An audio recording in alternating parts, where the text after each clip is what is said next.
समुद्र किनारे एक केकड़ा अपनी मस्ती में चला जा रहा था। केकड़ा अपने पैरों से बने निशानों को देखता और बहुत ही खुश होता।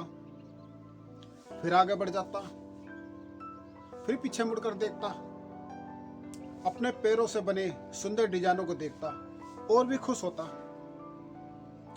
इतने में एक लहर आ गई और उसके बने निशान मिट गए। अब ये देखकर केकड़े को बहुत ही गुस्सा आया।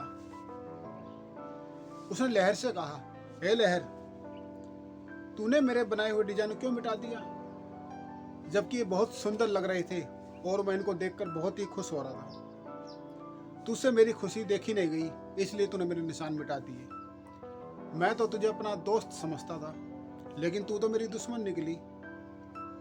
यह सुनकर लहर ने कहा, हे मित्र, अपने पीछे मुड़कर देखो। कुछ मछुआरे इन पैरों के से बने निशानों को देखकर ही केकड़ों को पकड़ रहे हैं। मैंने तो निशान इसलिए मिटा दिए ताकि मछुआरे तुम्हें पकड़ ना पाएं।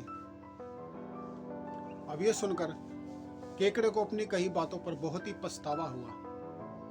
और दोस्तों, सच यह है कि कई बार हम बिना सोचे समझे सामने वालों की बातों को गलत समझ लेते हैं। हम अपनी सोच अनुसार किसी के बारे में अपने दिल में एक गलत राय बना लेते हैं। इस कहानी से ये निकल कर आता है दोस्तों कि हमें बिना सोचे समझे किसी की बातों को गलत नहीं समझना चाहिए, क्योंकि सिक्के के दो पहलू होते हैं। हो सकता है सामने वाला जो काम कर रहा है वो हमारे भले के लिए हो, लेकिन हम उसको गलत समझ बैठते हैं। हमें पहले सोचना चाहिए, समझना चाहिए, पूरी बातों को ध्यानपूर्वक सुनना चाहिए, फिर हम किसी के बारे में अपनी राय बनाएं। तो आज की कहानी से आपने क्या सीखा, मुझे कमेंट बॉक्स में ज़रूर बताएं। फिर किसी दिन किसी नई कहानी के साथ आपके सामने फिर मैं हाजिर होऊंगा। तब तक के लिए मुझे आज्ञा दीजिए। नमस्कार, जय हिंद।